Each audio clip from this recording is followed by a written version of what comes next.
Hi, I'm Brit Garner. And I'm Rob Spall. Welcome to Nature Insight. Speed dating with the future. Welcome to the third episode of our third season. If you are new to the IPBES podcast, this is where we take a journey together, exploring just why we should care about the science and policy of biodiversity. So, Brit, in our last two episodes, we've heard about mushroom treks in the Himalayas and some of the network stakeholders that are strengthening and supporting the work of IPBES. But what's next on our speed dating schedule?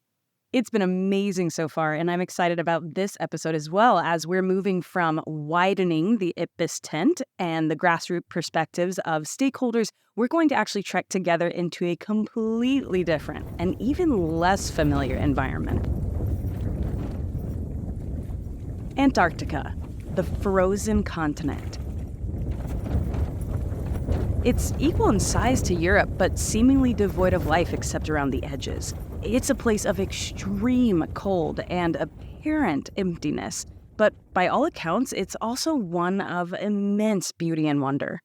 All right, Britt, I'm officially intrigued. This is a podcast about biodiversity science, and it seems like we're going to be talking about a place that's mostly devoid of life? Right. That is a very good question, Rob, and it's actually central to the interviews we're going to share. But come on now, we do have a strict no spoilers policy here, so I am going to ask that you wait to find out with everyone else. Fair enough. So someone who's had the opportunity to take in firsthand the reality and wonders of Antarctica is Professor Mike Christie. Mike, who's from the UK, was one of the co-chairs of the IPBES Values Assessment that launched last year in 2022. Yes, Rob, you may or may not be familiar. Vaguely familiar. Mike recently embarked on a 3-week-long expedition to Antarctica. Woohoo! This is what we came for! He was also joined by Karen Darke, an old friend and colleague who had her own personal and professional reasons for trekking across this frozen landscape. Should we actually have a proper hug? Well done. By the way, the sea ice just moved. It's now 5 meters away already. 32 meters. It's now over there. I was able to speak to both Mike and Karen, which was amazing. But I got to talk to Mike first.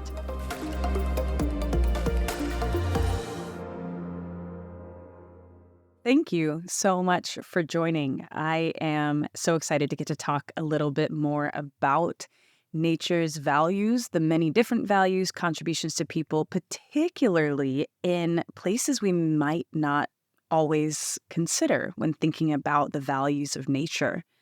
You recently went on an expedition or a trip or a journey in Antarctica. Can you tell us a little bit about what the purpose of that journey was? So the trip was with a friend, Karen Darke. And Karen and I were students together. And when we were at university, Karen had an accident and was left paralyzed. Since then, she's been a Paralympic gold medalist. And Karen's got this thing about the number 79. So she won the 79th medal in the Rio Paralympics. The atomic number of gold is 79, and their PhD was also in gold. And we discovered that the coordinates 7979 is about 79 nautical miles from where most expeditions fly into Antarctica on the Ellsworth Mountains.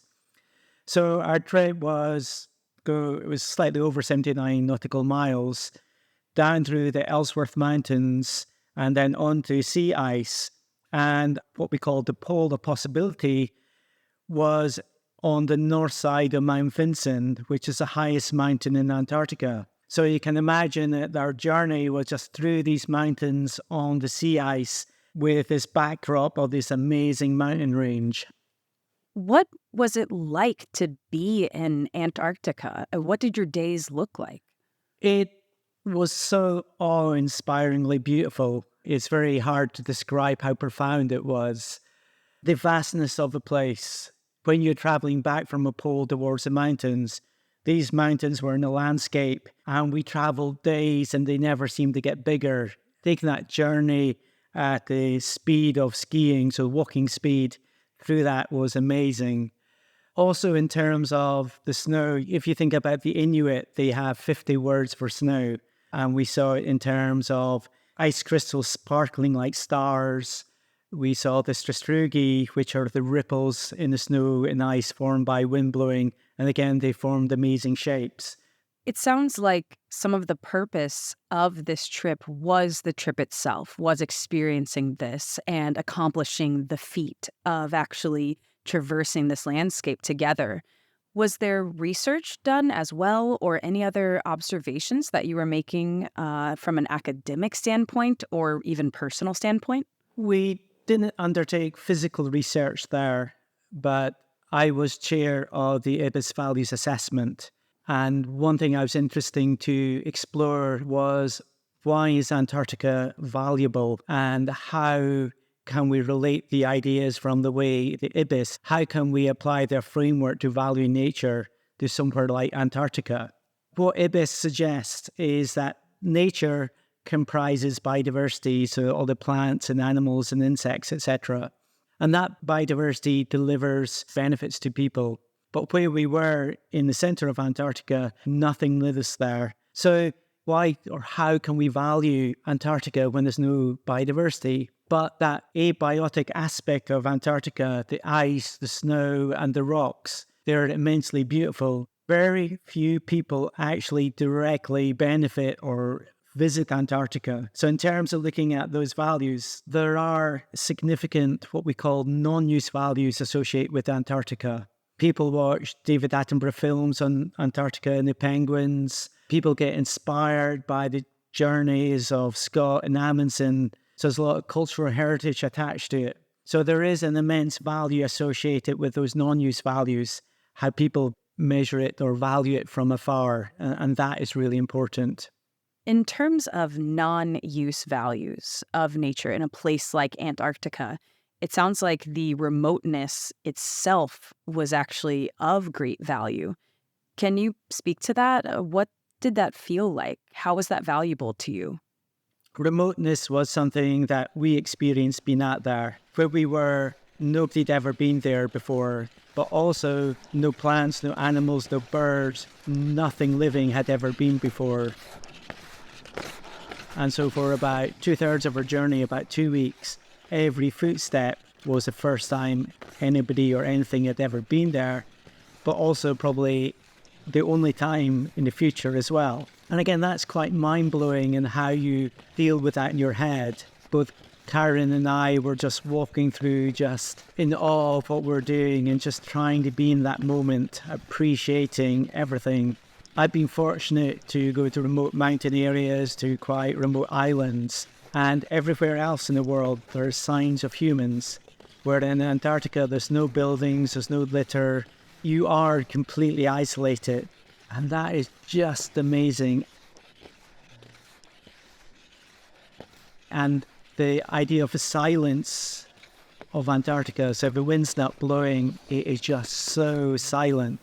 Genuine Antarctic atmos. And it's almost deafening in the silence. And you can hear the crunch of your skis on the ice, but when you stop, it's just like nothing there.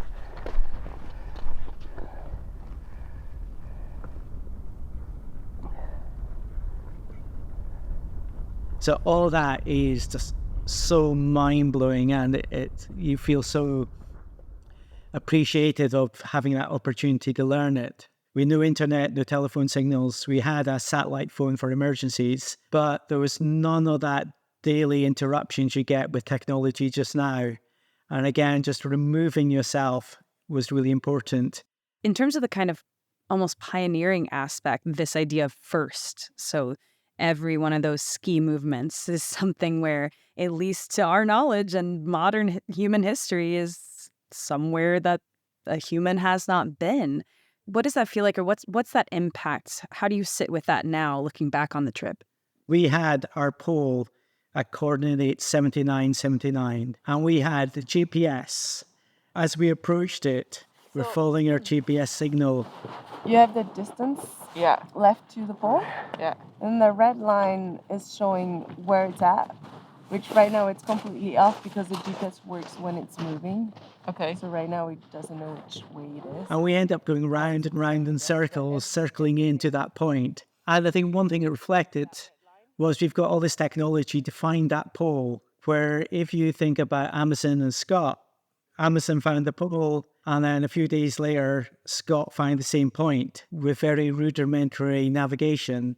That, to me, is quite fascinating. We also, when we were preparing the trip, we had all the satellite images of where the crevasses were.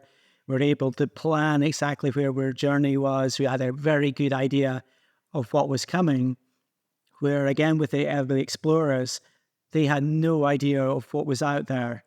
Yes, we had an expedition, but you had to reflect what it must have been like over 100 years ago for those first pioneers.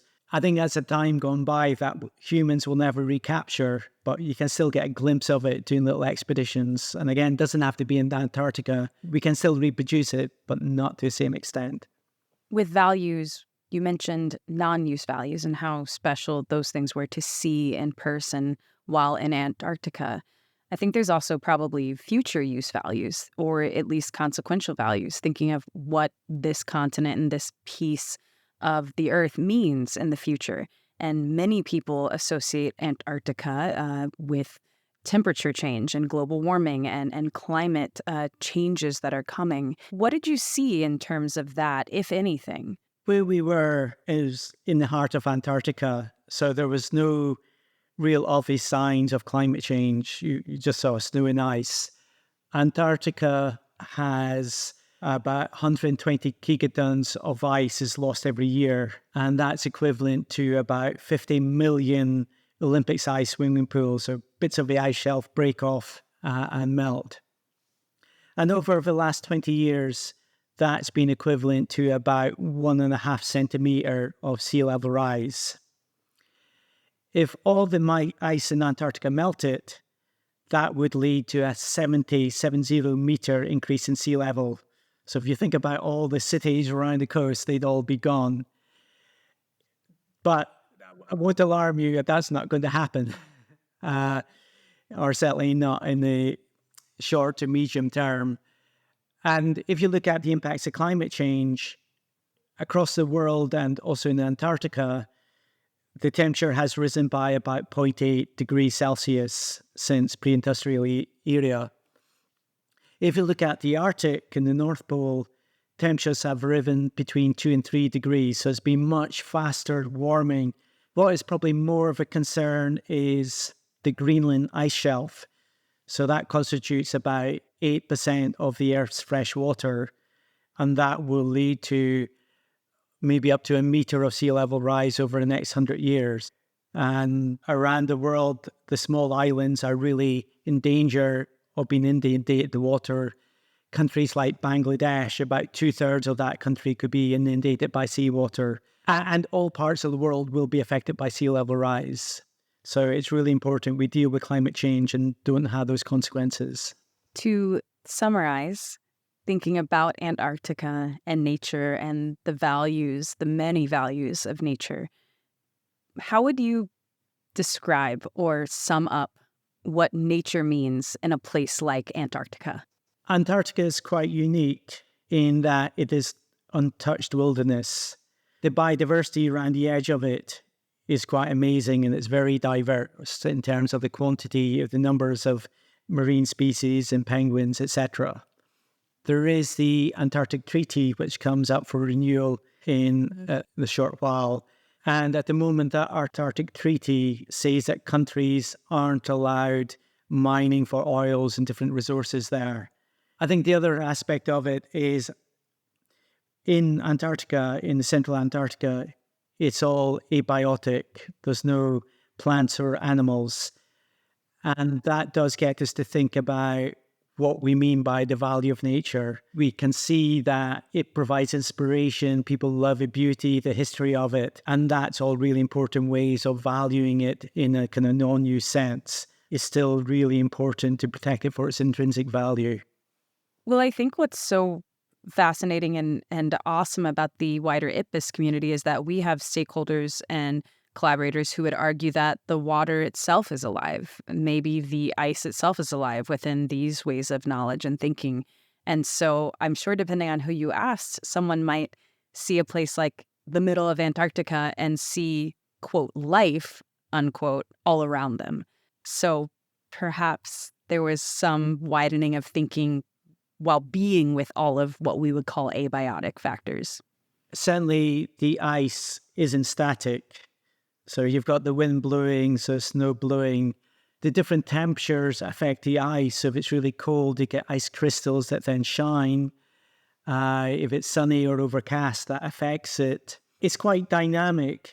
And on the return journey, we followed the same footsteps back. In some places, there's no traces of our footsteps, where in other places, they were maybe still there. And I imagine now there will be absolutely no trace that we were ever there. So it's like clean slate for the next person who might want to come along. It's its own kind of life and living form, it sounds like. It's exceptional. Yeah.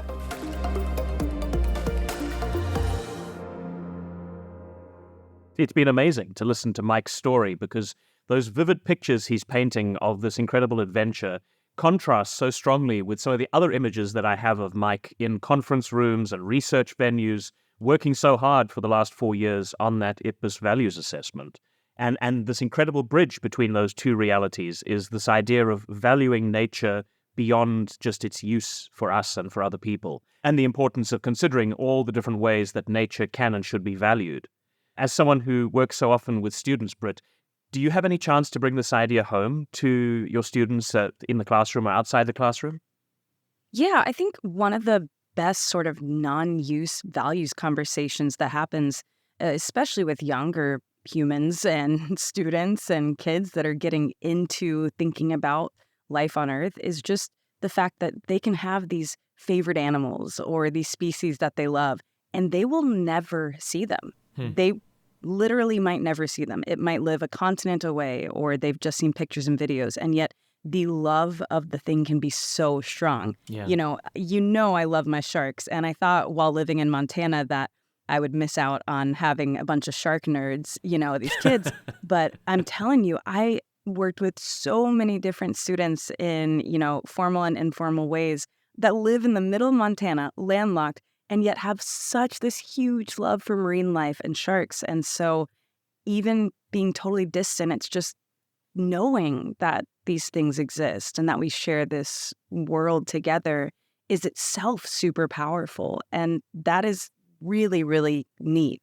I find it amazing that we're able to overcome some of these barriers to experiencing nature in some ways virtually, but there are so many different ways of overcoming barriers. And I think the stories that we're being told and telling on this episode of the podcast really speak to that. Oh, 100%. And the next person we'll hear from, Karen Darke, can really speak to this. As we heard from Mike, this trip with Karen was also deeply personal.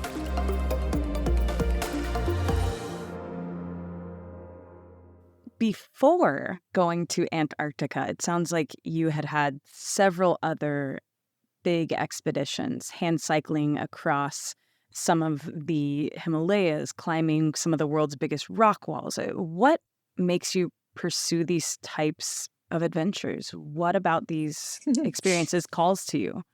Well, we haven't got a psychotherapist with us, so fundamentally, the thing that I always come back to is it's this calling to be in nature in all its shapes and forms, and I just love any way that I can access the natural world.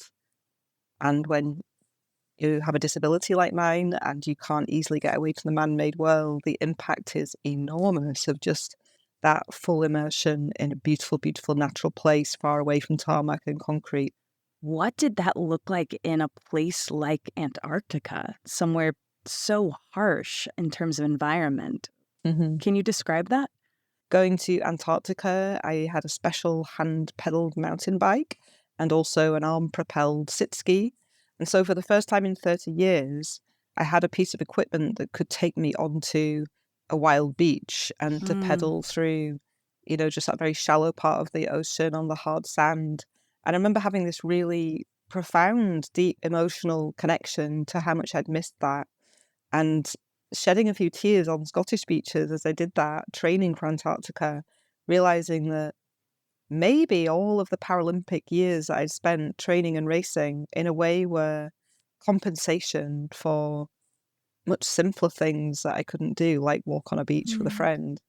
The ability to do that again gave me a little bit of insight into how it was going to feel to be in nature in Antarctica. I don't think anything could have fully prepared me because clearly it's vast. The size of it is incredible. The pristine purity of it is, well, there's nothing to compare to. It's just so enormous, so white, so devoid of life. People think of Antarctica and think of biodiversity and they think of penguins and all the sea life, but actually where we went was the interior of Antarctica, where there's nothing living apart from maybe a few lichen and a very occasional human being. So yeah, to be in a place like that just stretches for thousands of kilometers with literally nothing, with that knowledge that nobody has been here, really connects you with that part inside of yourself and enabled, I think, all of us just to drop into this very spacious, peaceful place inside. It's sort of amazing to think that the barriers to access Antarctica were in a way quite similar to the barriers to just accessing, like you said, strolling along the beach. And it sounds like you had a lot of time to reflect while in Antarctica. What were some of those reflections? I think one of the biggest things for me that I really felt was that impact that we have on the planet. So where else in the world can you go where any tiny, tiny speck of your existence is immediately obvious because it's like this blank white canvas? So any droplet of urine that you leave on the snow, any tiny fibre of a bit of clothing, you see it. Any tiny shred of plastic that's broken off something, you see it. And we did our very, very best to leave no trace. But what it did really make me think about was how many traces we're leaving all the time in the world that we live in normally, which is a bit more colourful. I think it made me think a lot more about reducing my impact as much as possible. The other aspect of being there in that big wilderness was there was something quite luxurious for me about not getting any messages or WhatsApp messages or emails, just putting on that I'm away. I'd already taken this approach in my work, was that the more that we respond to things, the more people respond back to us and the quicker everything gets, it speeds everything up. So how much can we just take a few small steps ourselves just to slow the pace down a little for something that's more sustainable? It's okay not to respond to an email today, and it takes the pressure off and it shifts the pace of things dramatically. So I think that was the other thing that it was a big reminder of, is how we can just take back some space. And this idea that our speed and busyness impacts the speed and busyness of others. I love thinking about it ecologically in terms of a system. To slow the pace or the energetics in one way, you necessarily impact the other. In terms of the wider IPBES community, we discuss a lot about the values, the multiple values of nature for people. For you, what would you say are some of those values of nature that come through for you? So many. Good answer. I mean, for me personally, nature has had a very profound moment when I was first paralysed. I'd been stuck in a hospital for at least a couple of months. I'd not seen fresh air or been outside. My neck was broken as well as my back, so I had bolts in my skull and a metal halo around my skull with weights hung from it to keep my spine in traction. So I'd been laid literally flat out on my back looking at ceiling tiles for a few months. And it was a beautiful day, and I asked the hospital staff if they might possibly be able to wheel my bed outside. They took me outside, and I was so astounded to be outdoors in fresh air beneath a tree. I remember looking up at the leaves of this tree just utterly in awe, and I didn't want to be brought back indoors again. I actually stayed out until it was well into darkness and the stars were out before I was finally brought back in. I think that summarises a lot. There's a lot of research in environmental psychology around how even a view of nature can accelerate healing. So there's plenty of actual hardcore evidence around it. But for me personally, I've never measured anything apart from just knowing that the sight of something beautiful, the sight of greenery, of the natural world, it's like it resets something inside us, doesn't it? Completely agree. It has been an absolute pleasure to get to speak to you and hear some of your reflections. I can't thank you enough for giving us your time. Thanks, Brit.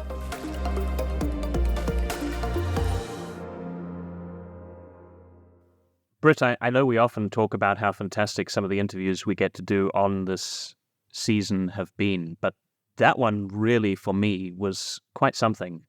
It's so clear when you hear Karen talking that for her, the connection that she makes with nature is really almost spiritual in some ways, and really the importance of how that makes her feel. It's so hard for many of us, I think, to imagine some of the trials that she's been through, but I think we can all connect to that sense of wonder, that sense of awe that she feels about the natural world. And I think it's also something you hear a bit from Mike when he talks. Oh, definitely. Yeah, he says that the purpose of their trip to Antarctica wasn't, for instance, directly scientific, but even so, it contained great value for science and for research. And I think maybe that's something we need to talk more about when we explore the concepts of science and of nature and of biodiversity, which is how we can take value from all of these different parts of the work that we're doing. Yeah, I mean, both of their perspectives, I think, share exactly that. And also hearing about that value, particularly how it can be spiritual and healing in ways, it really asks the question, how do you let everyone access that? Yeah. I'm an ocean kid, and I think about the beach and getting out into the water and the fact that wheels are not great on sand. Literally, the simple act of walking along sand and jumping in the water, splashing around as, tide comes in, becomes almost a Herculean feat if you are, say, in a wheelchair or have other mobility issues. And at the same time, this idea of immersing ourselves in nature, but while we're doing that, while we're connecting to nature, starting to really think about the impacts that we have on the natural world when we're doing that, and perhaps trying to reduce the traces that we leave or the impacts that we have. Right, while also being realistic that when we use words like pristine or untouched, it's not actually true. We've impacted the atmosphere. We've touched in some way, indirectly even, every piece of Earth. So even in a place where perhaps humans have not stepped before, there's still the signature of the Anthropocene, of this human period of time, by the air itself, the molecular composition that has changed. Mm-hmm. And so thinking about preserving places with reduced impact, it's not just the direct impact. It's not just making sure you take everything out with you. It's also literally the ways that we're impacting things like the atmosphere, the air, the water, that's all actually connected.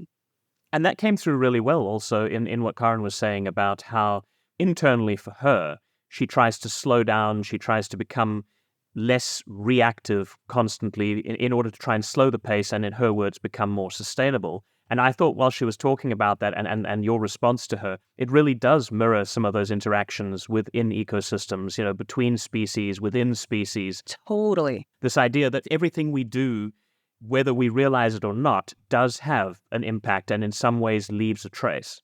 Oh, absolutely. I mean, by existing, we impact each other, and that's beautiful, and it's also humbling, and it's also scary sometimes. That's life. That's existing. Yeah. Pros and cons always. I hope we're making more of a pro than a con when we're sort of impacting people when we're talking about this on the podcast. And I think one of the things I'm hoping we're doing is helping people access and explore some of the parts of the work that we're doing that they don't perhaps always think about. This idea of creating awareness, perhaps creating and mobilizing awareness about nature, biodiversity, and the science of that.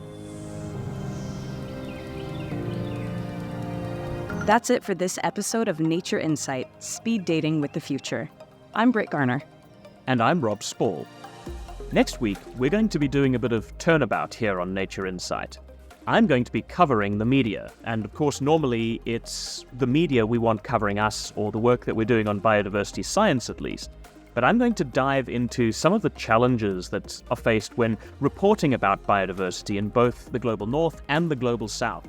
So go ahead, make a date, and join us again next week on the IPBES podcast for more nature insights. And in the meantime, you can learn more about IPBES's work on www.ipbes.net or on any of their social media channels. Just search for @IPBES, that's @IPBES. Thanks for listening, and we'll be back next week.